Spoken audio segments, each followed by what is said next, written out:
Screen सभी को visible है? हर्षा जी यस थम्स मैम। अप करके बता दें। Okay, yes thank you, ma'am. Thank you.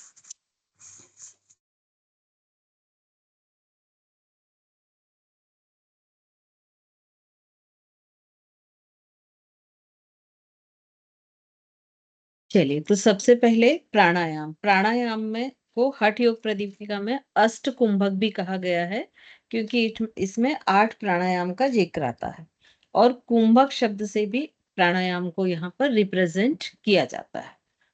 तो कोई भी प्राणायाम है, तो प्राणायाम कब किया जाता है? जब आसन पर सिद्ध हो जाए, आसन का पूरी तरह अभ्यास हो जाए और जो योग अभ्यासी है वो आसन को पूरी तरह से लगा सके, उसके शरीर की मांसपेशियां मसल्स फ्लेक्सिबल हो जाएं, स्ट्रेंथनिंग हो जाए।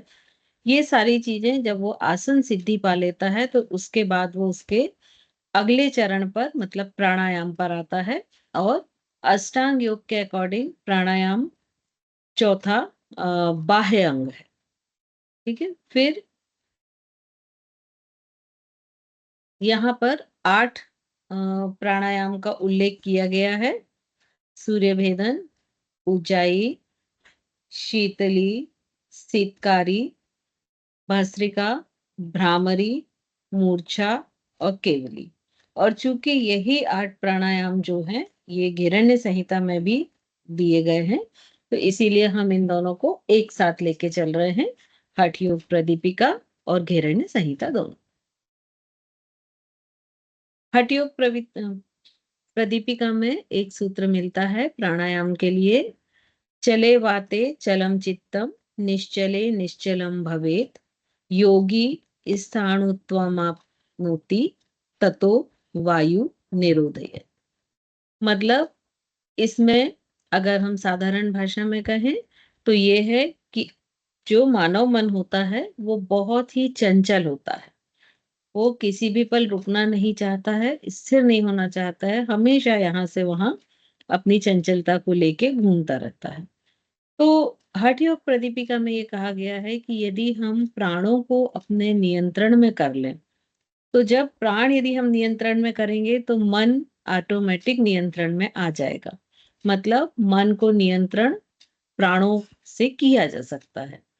तो इसीलिए उन्होंने ये सूत्र दिया है और इसका अर्थ क्या दिया है कि प्राणों के चलायमान होने पर मतलब श्वास प्रश्वास जब चलायमान होती है उस समय मन भी चलायमान हो जाता है या चित्त भी चलायमान हो जाता है। और जब प्राणों पर नियंत्रण प्राप्त हो जाता है तो मन भी स्वतः निश्चल हो जाता है और योगी स्थाणु हो जाता है, स्थिर हो जाता है। तो मन पर नियंत्रण करने के लिए योगी को अत्यंत आवश्यक है कि वो अपनी श्वासों पर नियंत्रण करे। तो श्वासों के द्वारा यहाँ पर मन को स्थिर बनाए रखने की विधि को प्राणायाम कहा गया है। और प्राणायाम में पूरी तरह जो भी क्रियाएं होती हैं सारी कुछ श्वासों पर होती हैं।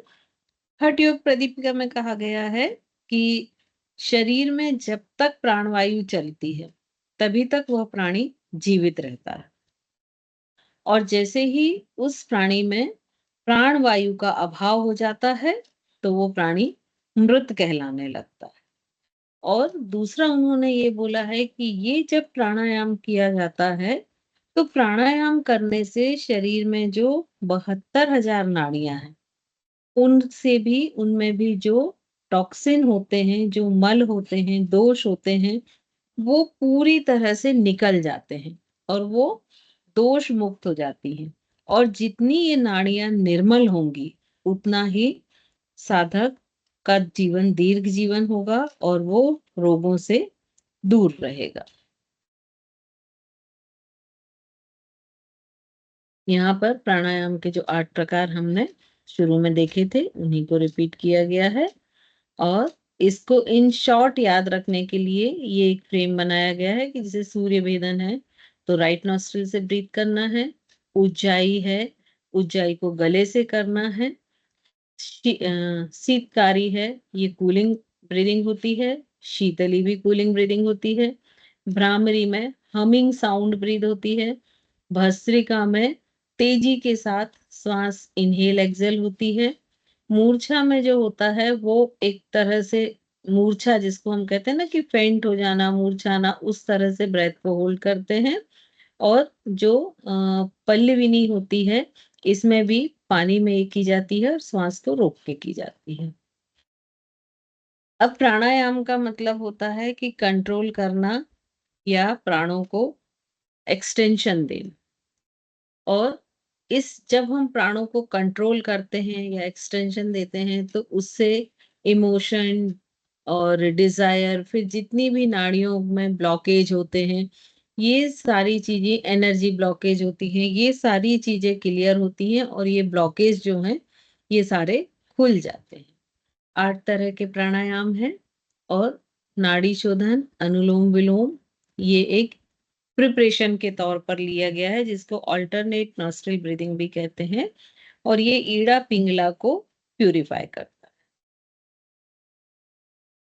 अब प्राणायाम के लिए सबसे पहले हम समझते हैं इसके बेनिफिट और कॉन्ट्राइंडिकेशन वगैरह भी लिए हैं। तो पहले हम कॉमन बेनिफिट ले लेते हैं कि इससे जितनी भी नाड़ी होती हैं उनके दोष मुक्त हो जाते हैं। चक्रों की जो एनर्जी होती है वो प्रॉपर हो जाती है। और कहीं पर भी उनमें अगर ब्लॉकेज है तो वो दूर हो जाता है। और ये जब प्राणायाम करते हैं तो ये 2 नाड़ियों की या 2 स्वर की मदद से किया जाता है, जिनको ईड़ा और पिंगुला या चंद्र नाड़ी और सूर्य नाड़ी कहते हैं। कोई भी प्राणायाम करने में 3 तरह की विधियां यूज होती हैं: पूरक, रेचक और कुंभक। अब यदि कोई भी प्राणायाम नियम अनुसार करते हैं तो उस प्राणायाम के जो जो बेनिफिट होते हैं, जो कि हम इंडिविजुअल आगे प्राणायाम को पढ़ते समय पढ़ेंगे, वो सारे बेनिफिट होते हैं। और सबसे बड़ा बेनिफिट इसमें ये होता है कि जो मानव का मन चंचल होता है उस पर मानव का नियंत्रण प्राप्त होता है। प्राणायाम से उसके भावों पर भी उसको नियंत्रण प्राप्त होता है, उसके इमोशन पर साधक का नियंत्रण होता है। और प्राणायाम के दौरान ये एक ऐसी क्रिया है कि जो बॉडी के अंदर की टूट-फूट और डैमेज होती है, वो भी प्राणायाम के दौरान नियंत्रण में आती है। अब प्राणायाम कब करना चाहिए? तो हठ योग प्रदीपिका के अनुसार ऐसा बोला गया है कि जो साधक है उसको प्रतिदिन 4 बार प्राणायाम करना चाहिए। प्रातः काल मतलब अरुणोदय से सूर्योदय की घड़ी में, फिर मध्य काल मतलब दिन का मध्य का भाग, सायंकाल मतलब इवनिंग में, और अर्धरात्रि मतलब रात्रि का जो मध्य भाग होता है। तो ये 4 काल बताए गए हैं। और ऐसा बोला गया है कि जो हठ योग का अभ्यासी होता है, वो हर बार 80 बार एक प्राणायाम को इस समय पर दोहराना चाहिए। मतलब टोटल यदि वो 4 बार करता है, तो 320 बार प्राणायाम उसे करना चाहिए। और अगर मान लीजिए कोई अभ्यासी ऐसा है कि अर्धरात्रि में नहीं कर पा रहा है, तो कम से कम दिन में 3 बार तो इस अभ्यास को करना चाहिए। तो यदि वो साधक 4 बार करता है, तो 320 बार उसे प्राणायाम करना चाहिए। और यदि वो 3 बार मतलब प्रातः, मध्याह्न और सायंकाल 3 बार करता है, तो 240 बार उसे इस प्राणायाम को करना चाहिए। तो इस तरह से इसमें हठ योग प्रदीपिका में प्राणायाम के महत्व को बताया गया है। और प्राणायाम करने से ऐसा बोला गया है कि जो भोजन होता है साधक का, वो सात्विक होना चाहिए भोजन। कोई ऐसा नहीं होना चाहिए कि तामसिक या राजसिक भोजन हो, क्योंकि वो भोजन प्राणायाम के इसमें रुकावट होता है। तो इसीलिए भोजन जो है वो सात्विक होना चाहिए। और बहुत सारी चीज़ों में जैसे अगर इसकी विधि को प्रॉपर ढंग से ना करें, जो विधि होती है उसे उस टेक्निक को फॉलो ना करें, तो इसके फलस्वरूप इसके नेगेटिव इफेक्ट भी होते हैं, जैसे हिचकी आना, दमा होना, खांसी हो जाना, सिर, कान, नेत्र पीड़ा, ये सब रोग जो हैं, ये सब रोग उत्पन्न हो जाते हैं यदि प्राणायाम को गलत ढंग से करते हैं उस समय। तो इस तरह से ये प्राणायाम के बेनिफिट और कॉन्ट्राइंडिकेशंस और उनके जो लॉसेस हैं, अगर आप गलत ढंग से करते हैं तो वो बताए गए हैं। अब यहाँ पर हम देखेंगे कि प्राणायाम का मतलब होता है ब्रीदिंग या श्वास की जो क्रिया है। तो श्वास की जो क्रिया है वो किसी भी लाइफ, किसी भी लिविंग ऑर्गेनिज्म में तब तक चलती रहती है जब वो जन्म लेता है और जिस क्षण उसका मरण होता है। ये क्रिया कभी भी बंद नहीं होती है। अब ह्यूमंस में ये जो ब्रीदिंग टेक्निक है ये 3 तरह से होती है। फर्स्ट पिक्चर में आप देखिए, ये पूरा एक रिब्स केज है जिसके अंदर लंग्स है और यहाँ पर ये डायफ्राम। डायफ्राम वो एक सेगमेंट होता है जो कि चेस्ट और एब्डोमेन को डिवाइड करता है। तो जब एक होता है एब्डोमिनल ब्रीदिंग, तो जब इनहेल किया जाता है तो ये जो डायफ्राम है ये बाहर एब्डोमेन की साइड आता है जिसके कारण नेवल बाहर की तरफ आती है। और जब एब्डोमिनल ब्रीदिंग में एक्सेल किया जाता है तो ये डायफ्राम ऊपर की ओर खींचता है जिससे कि नेवल अंदर आती है और पूरी ब्रीदिंग बाहर जाती है। तो ये तो हो गई एब्डोमिनल ब्रीदिंग। अब जब ये दूसरे पिक्चर में देखिए, बिल्कुल दिख रहा है साफ, ये वैली आउट होती है, वैली इन होती है। अब जब लंग्स ब्रीदिंग करते हैं तो लंग्स ब्रीदिंग में भी ये डायफ्राम तो मूव होता है लेकिन वैली इन आउट नहीं होती। लंग्स ब्रीदिंग में क्या होता है कि ये जो रिब्स केज होते हैं ये साइड में थोड़े से एक्सपांड होते हैं और श्रिंक होते हैं। तो ये दूसरे तरह की ब्रीदिंग हो गई। और तीसरी ये होती है कि जो यहाँ पर विंड पाइप रहता है, ये नेक की जगह पर इसे भी फिल करना और इसे खाली करना, इसको क्लेविक्युलर ब्रीदिंग कहते हैं। तो ह्यूमंस में 3 तरह की ब्रीदिंग हो गई। एक तो हो गई एब्डोमिनल ब्रीदिंग, या दूसरी हो गई थोरेसिक या लंग्स, और तीसरी क्लेविकुलर ब्रीदिंग। तो इसमें अलग अलग प्राणायाम में इंस्ट्रक्शन के हिसाब से अलग अलग ब्रीदिंग को किया जाता है।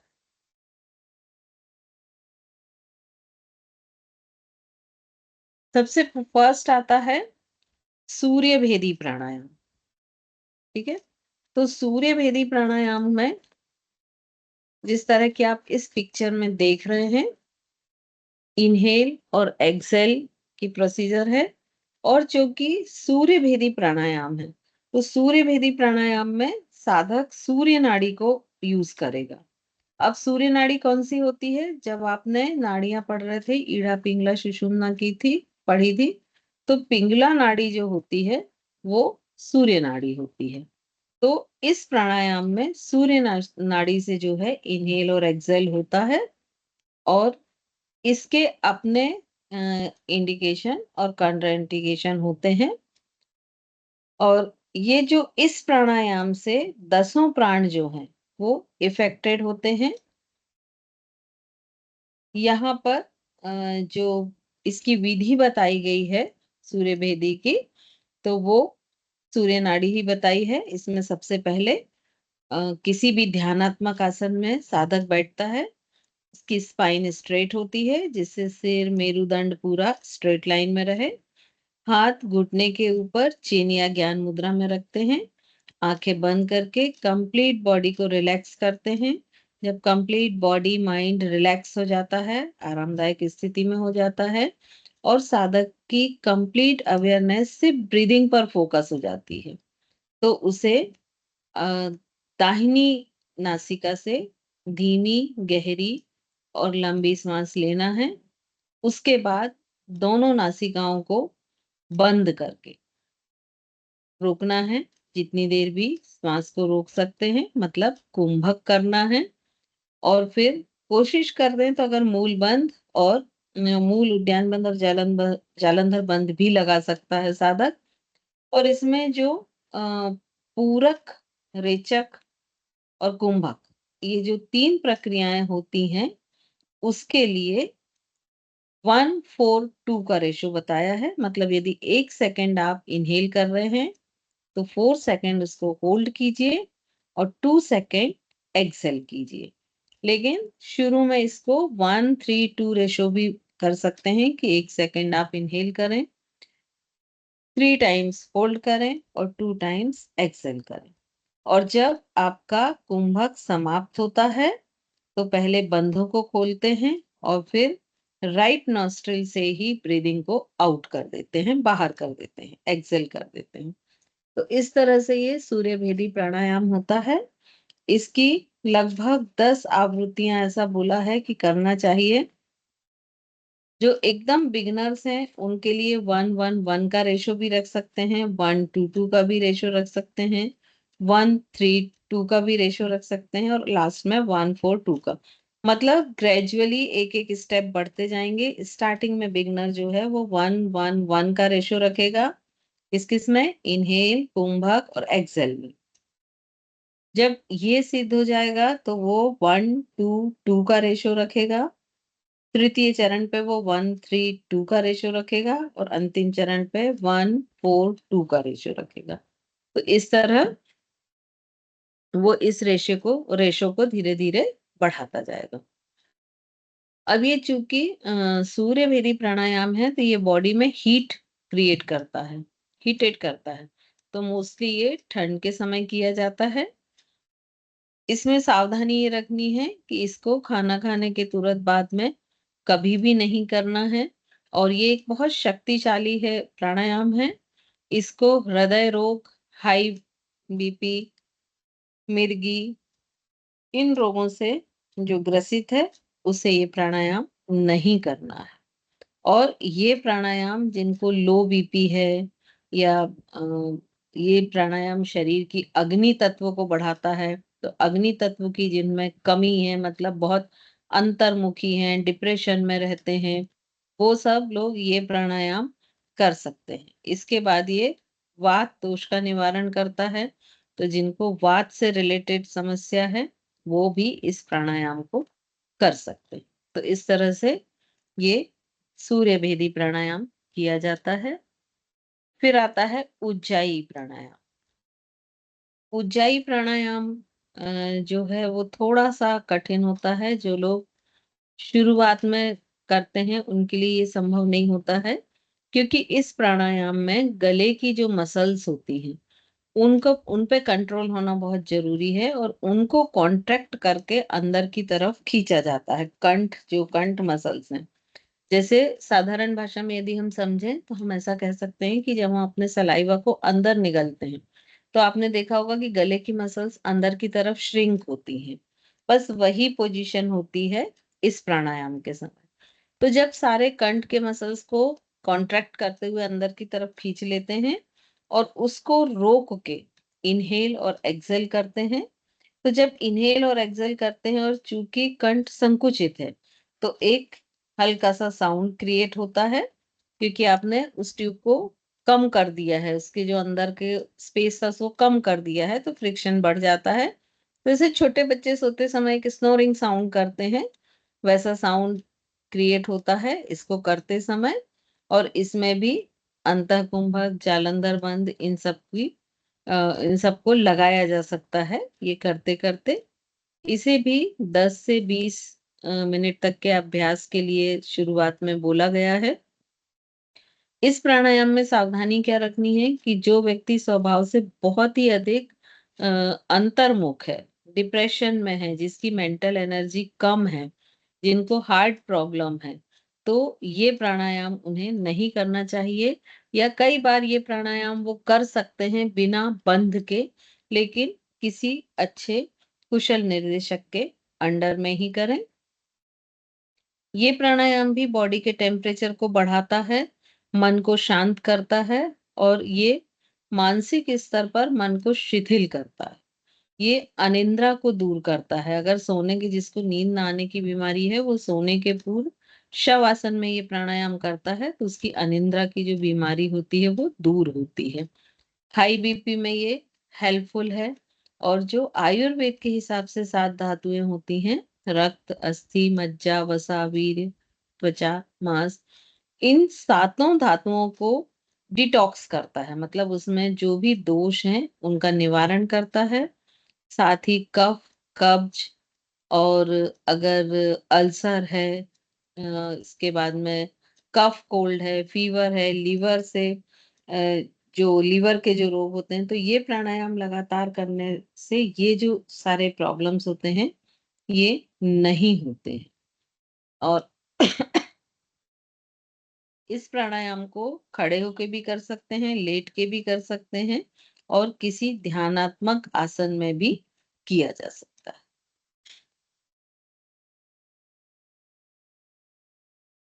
नेक्स्ट आता है, पहले हम शीतली ले लेते हैं।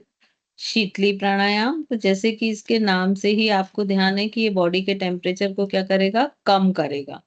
तो शीतली प्राणायाम जहां तक हो सके जब बाहर टेम्परेचर अधिक रहता है, गर्मी के समय में किया जाता है। और इस प्राणायाम में लिप्स को राउंड किया जाता है और टंग को ट्यूब शेप बनाते हुए लिप्स से थोड़ा सा बाहर लाते हैं, उससे एक्सेल करते हैं और फिर मुंह कंप्लीटली बंद कर लेते हैं, होल्ड करते हैं और नॉस्ट्रिल से सिंपली एक्सेल करते हैं। तो इस तरह से ये प्राणायाम अ, होता है।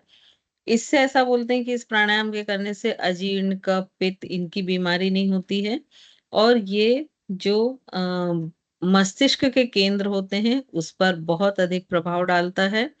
बॉडी टेम्परेचर को ये डाउन करता है, मन को शांत करता है और अगर किसी भी तरह के इमोशनल या मेंटल उत्तेजनाएं हैं तो उनको कम करता है। पूरे शरीर में एनर्जी की जो फ्लो है उसको मेंटेन करता है। इससे भूख प्यास पर भी नियंत्रण होती है। गर्मी के दिनों में जैसे अगर बहुत अधिक प्यास लग रही है और आसपास पानी नहीं है, तो यदि ये प्राणायाम किया जाएगा तो आपके प्यास के लिए तुष्टि भावना हो जाएगी। ये आपको फिर ऐसा नहीं लगेगा कि तुरंत ही पानी पी लें। ये हाई बीपी में भी हेल्पफुल है और जिनको एसिडिटी की प्रॉब्लम होती है उनके लिए भी ये बहुत हेल्पफुल है। ये शीतली और शीतकारी के दोनों के सेम इफेक्ट हैं। बस इस शीतकारी में क्या करते हैं, दोनों टीथ लाइन को एक के ऊपर एक जमाते हैं और फिर इनहेल करते हैं। तो जो टीथ के बीच में जो स्पेस होता है वहां से एयर जाती है, मुंह को सिंपली बंद कर लेते हैं और नॉस्ट्रिल से एक्सेल करते हैं। दोनों के बेनिफिट, कॉन्ट्राइंडिकेशन सेम है। फिर आते हैं भस्त्रिका प्राणायाम। तो भस्त्रिका प्राणायाम बिल्कुल वैसा है जैसे लोहार अपनी धोकनी में हवा भरता है, तो उसकी जो धोकनी है वो फूलती और पिचकती है, मतलब कॉन्ट्रैक्ट होती है और रिलैक्स्ड होती है। तो इसी तरह से यहाँ पर भी अ, तेजी से इनहेल एक्सेल दोनों रैपिडली फोर्सफुल किया जाता है और जिससे डायफ्राम ऊपर नीचे होता है, लंग्स एक्सपांड होते हैं और कॉन्ट्रैक्ट होते हैं। तो ये प्रतिदिन 3 से 4 बार इसको कर सकते हैं और ये एक गतिशील प्राणायाम है। तो इसमें चूंकि पेट के आसपास की मांसपेशियां भी यूज होती हैं, तो उन पर भी इनडायरेक्ट रूप से असर पड़ता है। अब इस प्राणायाम को करते समय ध्यान रखना है कि यदि मान लीजिए चक्कर आ रहा है या फिर ऐसा लग रहा है कि कुछ नोजिया लग रहा है या बहुत अधिक बेचैनी लग रही है, तो इस प्राणायाम को ना करें। और इसको जब आप करें तो आपके चेहरे पर कोई विकृति ना हो, बहुत अधिक फोर्सफुल ना करें, बहुत ताकत लगा के ना करें और इसके अभ्यास को धीरे धीरे बढ़ाना चाहिए। पहले दिन कुछ स्ट्रोक करें, फिर उससे अधिक, फिर उससे अधिक, तो इस तरह से करना चाहिए। High BP, heart disease, hernia, gastric ulcer, मिर्गी, ऐसे जो जिनको प्रॉब्लम है उनको ये नहीं करना चाहिए। और जिनको लंग से रिलेटेड प्रॉब्लम है वो ये किसी कुशल मार्गदर्शक के अंडर में कर सकते हैं। ऐसा कहा जाता है क्योंकि इससे बॉडी का टेम्परेचर बढ़ता है, तो इसे गर्मी के समय में भी नहीं करना चाहिए। अब इसके बेनिफिट क्या-क्या हैं कि इस शरीर में जितने भी टॉक्सिन मटेरियल होता है, उन सबको जलाकर नष्ट कर देता है। वात, पित्त, कफ के रोगों का निवारण करता है। लंग्स के जो एयर सैक होते हैं, उनको एक्सरसाइज देता है तो वो पूरी तरह से ओपन हो जाते हैं। लंग्स का जो डिस्टल पार्ट होता है, जो कि बहुत कम यूज होता है और वहां पर अक्सर कम यूज होने के कारण वहां पर वायरस और बीमारी बहुत डिपॉजिट होते हैं। डीऑक्सीजनेटेड एयर डिपॉजिट होती है, जिससे उस हिस्से में बीमारियों की वृद्धि होती है। तो चूंकि इस एक्सरसाइज में उस पार्ट की भी एक्सरसाइज होती है और वहां का जो भी डीऑक्सीजनेटेड ब्लड होता है वो फ्लो होके बाहर हो जाता है और ऑक्सीजनेटेड आ जाता है। तो ये बीमारी होने के चांसेस जो हैं, जो जो कि लंग्स के डिस्टल पार्ट पे होते हैं, वो सब कम हो जाते हैं। इसमें पूरे शरीर में प्राण का संचार बढ़ता है। और इसमें ध्यान ये रखना है कि दोनों नासिकाएं खुली हों। जो नासिकाएं जो मसल्स यूज होती हैं वो सब हेल्दी होती हैं। अब इसके बाद आते हैं भ्रामरी प्राणायाम। तो इसमें सभी को मालूम है कि एक हमिंग साउंड होता है। और इसको करने का तरीका क्या है कि अपनी दो तरह से ये होता है। एक तो ये अ, अष्ट मुद्रा से होता है, जिसमें कि हम अपने अंगूठे से कानों को बंद करते हैं। अपनी एक पहली जो इंडेक्स फिंगर है उसे आईब्रो के पास रखते हैं, सेकंड आईज पर, थर्ड नॉस्ट्रिल के पास और फोर्थ लिप्स के पास। और दूसरा तरीका ये होता है कि सिर्फ हम अपनी इंडेक्स फिंगर से कानों को बंद कर लें। डीप इनहेल करते हैं through both nostrils and exhale करते हुए हमिंग का साउंड करते हैं, जैसे ओम में म का साउंड आता है उस तरह का साउंड करते हैं। और ये चूंकि उससे एक साउंड वेव्स क्रिएट होती हैं, तो जो नाद क्रिएट होता है वो परानाद होता है और धीरे धीरे ये जो है पूरे मस्तिष्क को इफेक्टेड करता है। इसको भी 8 से 10 बार कर सकते हैं। और इसमें सावधानियां ये रखनी है कि इसका सबसे पहले लेट के नहीं अभ्यास करना है। यदि कानों में किसी तरह का संक्रमण है या कानों से रिलेटेड कोई बीमारी है तो उसे नहीं करना है। ये जो प्राणायाम है ये चिंता, अनिद्रा, इन सब को दूर करता है। और ब्रेन में सर्कुलेशन बढ़ाता है, वहां ब्रेन को एकदम हेल्दी करता है। अ, इसकी आवाज से भी ये रिलेटेड है, क्योंकि गले में भी ये साउंड जाता है।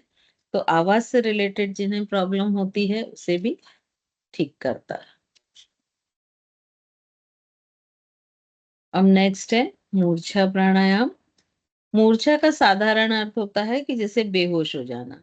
अब यहाँ पर मूर्छा का अर्थ लिया है कि साधक का जो बाह्य जगत से है वो पूरी तरह से डिटैच हो जाना और पूरी तरह से अंतः जगत से जुड़ जाना लिया गया है। इसमें किसी भी ध्यानात्मक आसन में बैठेंगे और उसके बाद सिर और स्पाइन को पूरी तरह से स्थिर रखेंगे, आंखें बंद करेंगे और इनहेल करते हुए सिर को धीरे धीरे ऊपर पीछे की तरफ, नेक को बैक बेंड करते जाएंगे।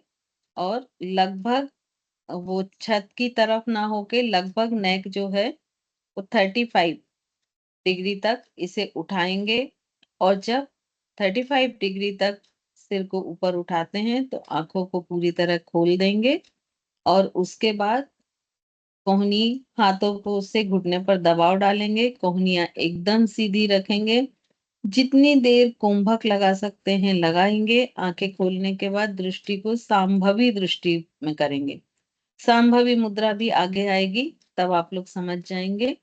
और जितनी अधिक देर तक कुंभक कर सकते हैं करेंगे। उसके बाद धीरे धीरे सांस छोड़ते हुए सिर को नीचे की तरफ लाएंगे।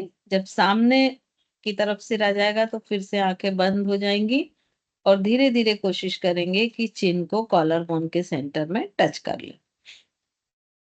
तो ये इसकी एक आवृत्ति हुई, ऐसी 10 आवृत्ति तक कर सकते हैं।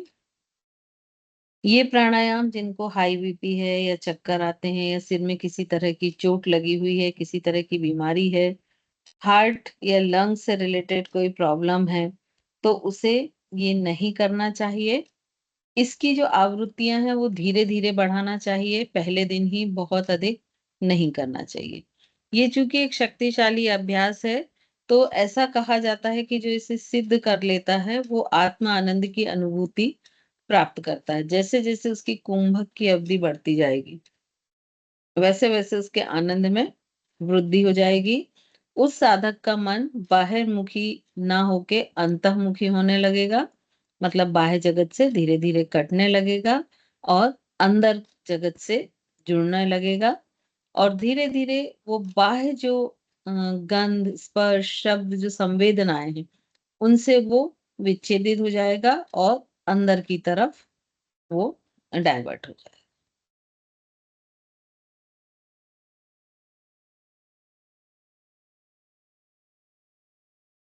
चलिए नेक्स्ट है प्लाविनी प्राणायाम।